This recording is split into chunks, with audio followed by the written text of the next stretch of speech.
full story. When this question was in the doc, I wrote, I don't think anyone agrees with this. We should probably do Sean Payton giving up play calling or something. And you want to do a Davis Webb story is what you want to do instead of talk about your quarterback. Anything but this. Is Drake taking a step forward or back in year 3? Well, look, a few years ago, I nailed this situation. When Brock Purdy, coming off the Super Bowl appearance, left the field with the lead. Yep. 4th in MVP voting. You did not. Higher Crazy than Trevor's passer rating. ever been. Crazy passer rating. I said he will be a better quarterback next year, but his stats, he won't be fourth, top 5 MVP. What evidence do we have that he was a better quarterback? He fell off a little more than I expected, but I think he's a better quarterback. I agree. I'm sure Brock would say, and Kyle Shanahan would say he's a better quarterback today. I don't know that he would say those This things. is going to be the case with Drake. He's not going to be second in MVP, I don't think. All right? His numbers, will he have a 113 passer rating? Probably not. Okay. And I don't think they're going to win as many games. Obviously, the schedule's tougher. But he is going to learn from these playoffs that you've been rightly criticizing him for. I think he's going to learn from that, the struggles in the playoffs and the Super Bowl, be better with it. A second year with Josh McDaniels. The receiving core, I would expect to get bolstered. So I just think everything around him is going to be better. Vrabel obviously is a good coach. And Drake will be a better quarterback next year. Perfect have a very good year. So, listen, Now, numbers might Nailed not it. be the numbers. He was second MVP. Well, then it's a take that's impossible to be wrong on. Because if what we're saying is he could have worse numbers, look worse, the team could be worse. Well, look worse. I testified, so look better. But Purdy looked worse. There's than an that idea. in Purdy fell back too Year far. 3, yeah. This year you could different. argue, but yeah. Right, year 3. I was right. I was He looked worse, numbers were worse, team was worse, and we're still saying he's better because he's more experienced. Then there's no way for it to be wrong. But since you brought up Purdy, and I knew you would, just a reminder for the audience: Purdy's year 2 versus Drake's year 2. Very similar. Drake had the better record. Purdy had, their numbers are almost, it's 113 rating versus 113 and a half. 33-13 versus 35-11. Drake has him in completion percentage. Purdy has him in yards per attempt. Yards per game are almost, it's within 10. And then a reminder of what year 3 for Brock looked like. Now, I'm not anticipating this for Drake, but it was a precipitous and massive decline across the board. Okay, that's about as much as I can take of this conversation. Making these comps as if they mean anything is just, oh my God, it's giving me a headache. If you want to play that game, let's play that game. Patrick Mahomes, 2018 to 2019. His touchdowns were cut in half. His passer rating down nearly 10 points. His passing yards slashed by 1,000. Was Patrick Mahomes a better quarterback in 2019, or was he better in 2018? What would Nick say? We know that answer. We know that answer. You're not always going to be able to have these high-level, top-level stats year after year after year. There is an ebb and flow to any sport in any position. That's just the way it goes. That's just the way it unfolds. Whether you're a running back, whether you're a wide receiver, whether you're a quarterback, whether you're a shooting guard, point guard, it's just no matter what, pitcher, hitter. So this whole taking a step forward or step back is always such a loaded question, and actually Brew is the one that actually answers it the most accurately, of kind of you can be a better quarterback, but your stats might look less or this or that. And that's what I had actually said about Drake Maye before, where I'm sure maybe his deep ball percentages and numbers won't be as flawless as they were, depending on obviously what they do. This is all depending upon what they do in free agency and the draft, et cetera, et cetera.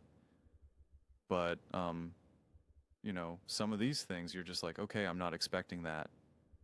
You expecting Matthew Stafford to have another, 40-ohm touchdown season or whatever, probably not. Does that mean that they're taking step backs? No.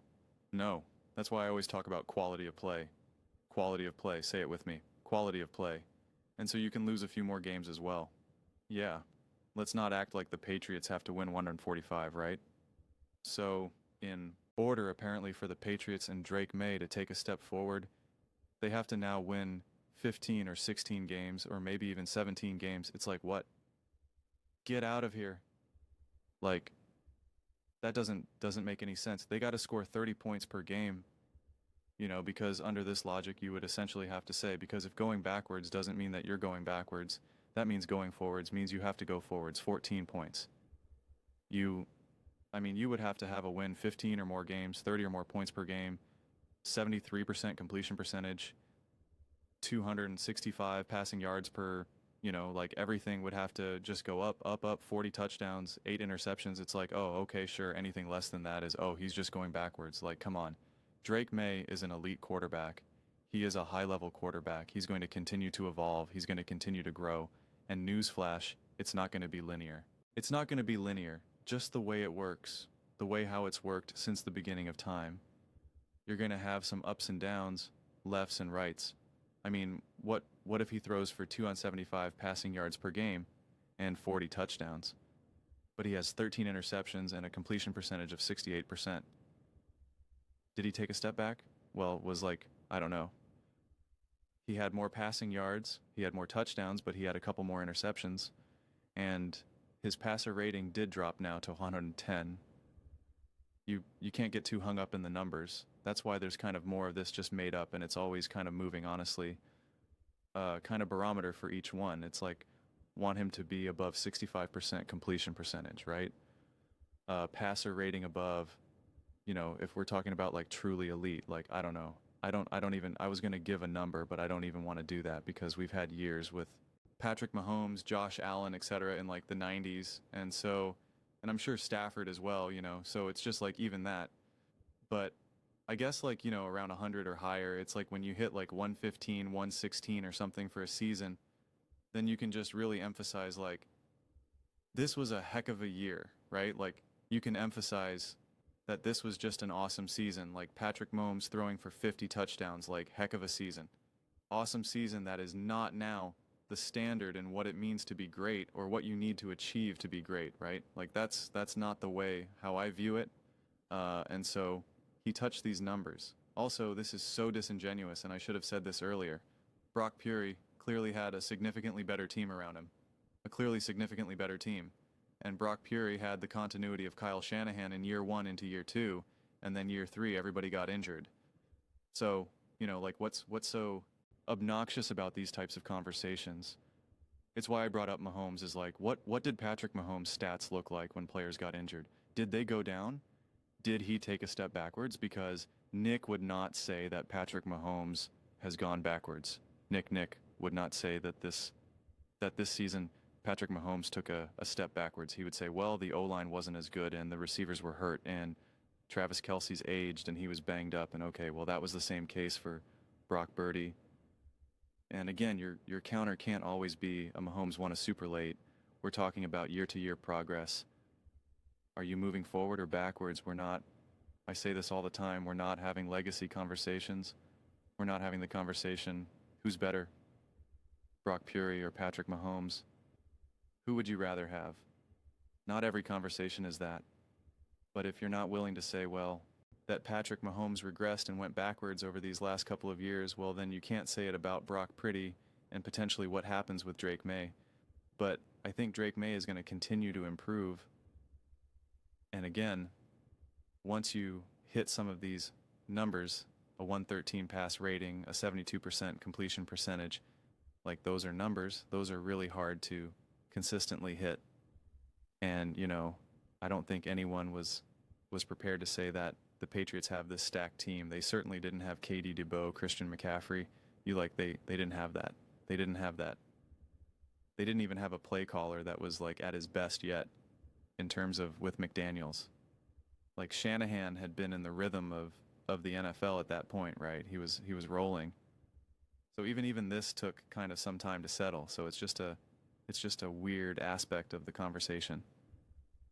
And I think Drake Maye and Brock Parr are different quarterbacks. And I understand the comp, but I do think there is a versatility. Like I think Brock Purdy, if I always go by elite, great, good. I think Brock Purdy can do some things elite, but I think ultimately he's a great quarterback and can sometimes settle as a good quarterback, whereas Drake Maye, I think, is an elite quarterback who can sometimes maybe settle as a great quarterback, and it still takes a little bit more time to try to get that fleshed out, honestly. But I have a deeper trust that Drake Maye can continue to evolve and grow and get better and better and better. And I think there's more room to grow as well. Also remember that Brock Purdy was also older, had more snaps underneath him. Drake Maye did not.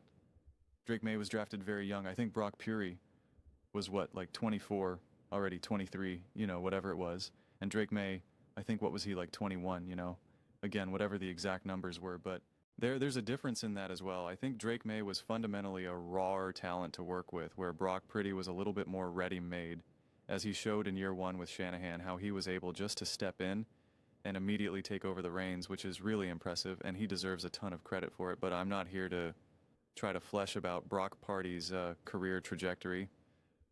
But just using this as a reference point doesn't make any sense. Honestly, it doesn't make any sense whatsoever.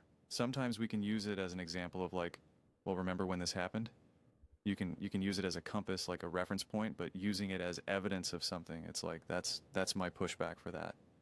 So, and you're just picking out Brock Purdy. If you're going to do that, okay, well then do Josh Young, do Lamar Jackson, do Joe Burrow, do Patrick Mahomes, do Tom, right? And it's just like, but those are just my thoughts. I'd absolutely love to hear yours. What do you guys all think about Drake Maye and the potential to take a step forward or back in year 3? Let me know your thoughts. I read every single comment, so whether you agree with me or disagree with me, either way, let's get to some discussions, let's get to some fights, but ultimately, let's just have some fun. And please do consider subscribing. We're building an amazing community here, and absolutely love to see part of it. I want to build something that we all generally feel connected to, something that we're really excited to be part of. I think we're well on our way to doing it. And please don't forget to give this video a thumbs up, as it really does help with the visibility and the algorithm. Thank you so much. See you next time.